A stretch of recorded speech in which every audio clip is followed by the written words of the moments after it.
Juízes 1.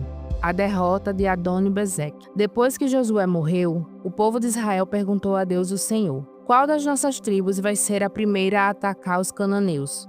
O Senhor respondeu: o povo de Judá vai primeiro, porque eu lhe dei a terra. Então o povo de Judá disse ao povo de Simeão: vamos juntos à terra que nos foi dada e lutemos contra os cananeus.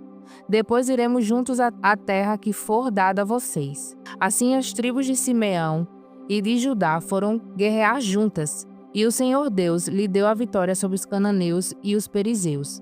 E eles mataram 10.000 homens em Bezeque. Nesse lugar encontraram Adoni-Bezeque e lutaram contra ele. E eles derrotaram os cananeus e os perizeus. Adoni-Bezeque fugiu, mas eles o perseguiram e prenderam. E cortaram os polegares das suas mãos e os dedões dos seus pés. Então Adoni-Bezeque disse: eu mandei cortar os polegares das mãos e os dedões dos pés de 70 reis, e eles apanhavam migalhas debaixo da minha mesa. Agora Deus fez comigo o mesmo que eu fiz com eles. Então levaram Adoni-Bezeque para a cidade de Jerusalém, e ele morreu ali. A conquista de Jerusalém e Hebrom. Os homens de Judá atacaram Jerusalém e a conquistaram. Mataram seus moradores e puseram fogo na cidade. Depois foram lutar contra os cananeus que moravam nas montanhas, no deserto do sul e nas planícies de Judá. Também atacaram os cananeus que moravam na cidade de Hebrom, que antes era chamada de Quiriate-Arba, e venceram Sesai, Aimã e Talmai, que eram filhos de Anak, a conquista de Debir. Dali marcharam contra os moradores de Debir, que também era chamada de Quiriate-Sefer. Então Calebe disse: eu darei a minha filha Axa em casamento ao homem que conseguir tomar Quiriate-Sefer. Otoniel conquistou a cidade. Ele era filho de Quenas, o irmão mais novo de Calebe. Então Calebe lhe deu a sua filha Axa em casamento. Quando Axa foi morar com Otoniel, ela insistiu com ele que pedisse ao pai dela algumas terras. Axa foi para o lugar onde Calebe estava, e quando ela desceu do jumento, seu pai perguntou: o que é que você quer? Eu quero um presente, respondeu ela. Já que o Senhor me deu uma terra seca, me dê também algumas fontes de água. Então Calebe lhe deu as fontes que ficavam nas terras altas e nas baixas. As vitórias das tribos de Judá e Benjamim. Os descendentes do sogro de Moisés, que era queneu, saíram com o povo de Judá e foram de Jericó, a cidade das palmeiras, para o deserto de Judá, que ficava ao sul de Arade, e ali viveram com os amalequitas. O povo de Judá e o de Simeão se juntaram e atacaram os cananeus da cidade de Zefate. Em nome de Deus, eles destruíram completamente a cidade e mudaram o seu nome para Ormá. Eles não tomaram Gaza, Asquelon e Ecrom e os seus territórios vizinhos. O Senhor Deus ajudou o povo de Judá e eles conquistaram a região das montanhas, mas não puderam expulsar os moradores do litoral, porque estes tinham carros de ferro. Como Moisés havia mandado, a cidade de Hebrom foi dada a Calebe, e ele pôs para fora dali os 3 filhos de Anak. Mas o povo da tribo de Benjamim não expulsou os jebuseus, que moravam na cidade de Jerusalém, e os jebuseus dali vivem com o povo de Benjamim até hoje. As tribos de José conquistam Betel. O povo das tribos de José, isto é, Efraim e Manassés, também saiu. Eles atacaram a cidade de Betel, que antigamente era chamada de Luz, e o Senhor os ajudou. Eles mandaram espiões à cidade. Estes viram um homem que ia saindo e lhe disseram: como podemos entrar na cidade? Diga, e não mataremos você. Então ele mostrou a entrada. Eles entraram e mataram todos os moradores da cidade, menos aquele homem e toda a sua família. Então ele foi para a terra dos heteus, construiu ali uma cidade e lhe deu o nome de Luz. E esse é o seu nome até hoje, povos que não foram expulsos. A tribo de Manassés não expulsou o povo que morava nas cidades de Bet-San, Taanac, Dor, Ibleão, Megido e nos seus povoados. Os cananeus continuaram a viver nelas. Quando os israelitas ficaram mais fortes, obrigaram os cananeus a trabalhar para eles, mas não expulsaram todos. A tribo de Efraim não expulsou os cananeus que moravam na cidade de Gezer, e assim os cananeus ficaram vivendo ali com eles. A tribo de Zebulon não expulsou o povo que vivia nas cidades de Quitrom e Naolol. Os cananeus viveram com eles, mas eram obrigados a trabalhar para eles.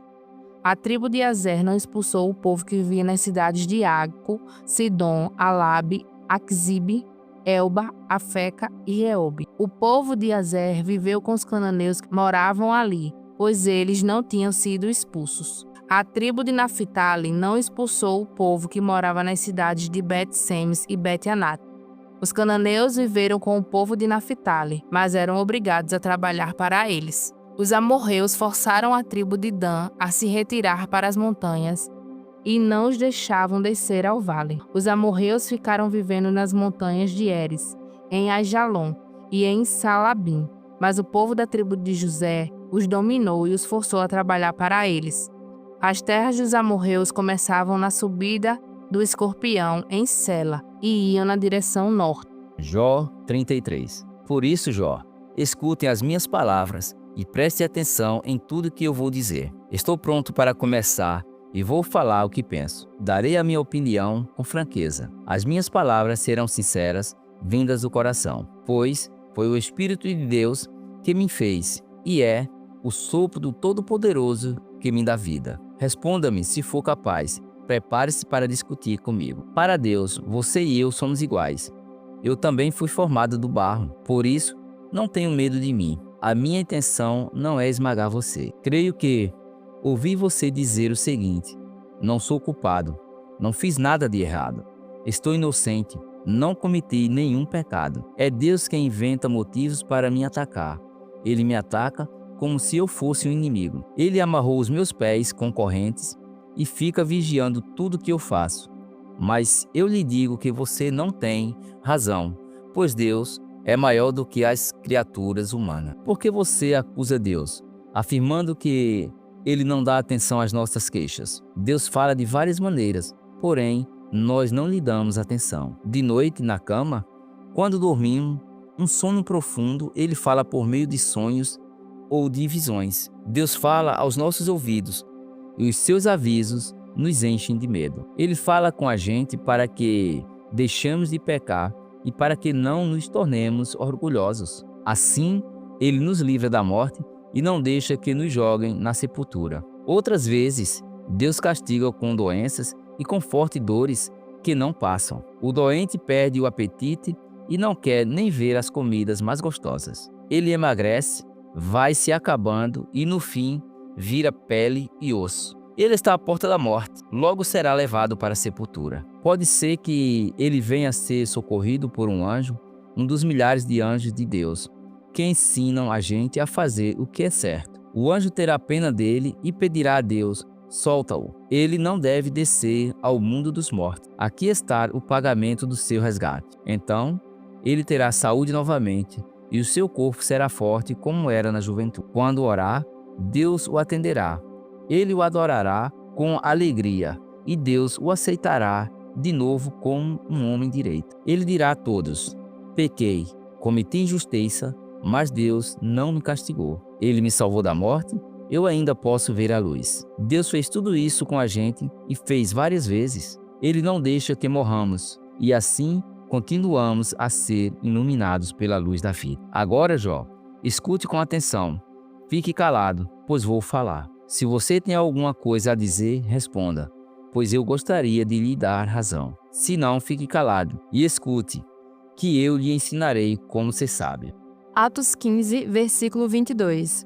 A carta para os não-judeus. Então os apóstolos e os presbíteros, com o apoio de toda a igreja, resolveram escolher entre eles alguns homens e mandá-los para Antioquia, com Paulo e Barnabé. Os escolhidos foram Judas, chamado Barsabás, e Silas. Esses dois homens eram muito respeitados pelos membros da igreja, e mandaram por eles a seguinte carta: Nós, os apóstolos e os presbíteros, irmãos de vocês, mandamos saudações aos nossos irmãos não-judeus que vivem em Antioquia e na província da Síria e na região da Cilícia. Soubemos que alguns do nosso grupo foram até aí e disseram coisas que criaram problemas para vocês. Porém, não foi com a nossa autorização que eles fizeram isso. Portanto, nós todos resolvemos, sem nenhum voto contra, escolher alguns homens e mandá-los a vocês. Eles vão com os nossos queridos irmãos Barnabé e Paulo. que tem arriscado a sua vida a serviço do nosso Senhor Jesus Cristo. Estamos enviando, então, Judas e Silas para falarem pessoalmente com vocês sobre estas coisas que estamos escrevendo. Porque o Espírito Santo e nós mesmos resolvemos não pôr nenhuma carga sobre vocês, a não ser estas proibições que são, de fato, necessárias. Não comam a carne de nenhum animal que tenha sido oferecido em sacrifício aos ídolos, não comam o sangue nem a carne de nenhum animal que tenha sido estrangulado, e não pratiquem imoralidade sexual. Vocês agirão muito bem se não fizerem essas coisas. Saúde a todos. Então mandaram que os 4 partissem e eles foram para Antioquia. Lá reuniram os cristãos e entregaram a carta. Quando estes a leram, ficaram muito alegres com as palavras de ânimo que havia nela. Judas e Silas, que eram profetas, falaram muito com os irmãos, dando-lhes, assim, ânimo e força. Eles passaram algum tempo ali e depois os irmãos, fazendo votos de boa viagem, os mandaram de volta para aqueles que os tinham enviado. Porém, Silas achou melhor ficar ali. Mas Paulo e Barnabé ficaram algum tempo em Antioquia. Eles e muitos outros cristãos ensinavam e anunciavam a palavra do Senhor. Paulo e Barnabé se separam. Algum tempo depois, Paulo disse a Barnabé: Vamos voltar e visitar os irmãos em todas as cidades, onde já anunciamos a palavra do Senhor. Vamos ver se eles estão bem. Barnabé queria levar João Marcos. Porém, Paulo não queria, pois Marcos não tinha ficado com eles até o fim da primeira viagem missionária, mas os havia deixado na província da Panfilha. Por isso, eles tiveram uma discussão tão forte que se separaram. Barnabé levou João Marcos consigo e embarcou para a ilha de Chipre, enquanto que Paulo escolheu Silas e seguiu viagem, depois que os irmãos o entregaram aos cuidados do Senhor. E Paulo atravessou a província da Síria, a região da Cilícia, dando força às igrejas.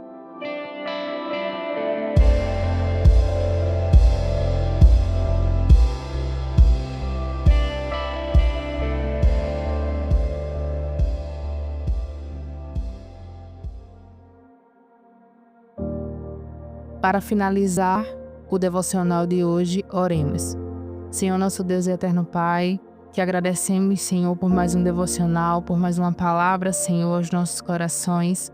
Te agradecemos, Pai, por mais um dia de vida que o Senhor nos concede. Obrigada, Senhor, por cada palavra, Senhor, nesta manhã, Jesus, que veio sobre as nossas vidas.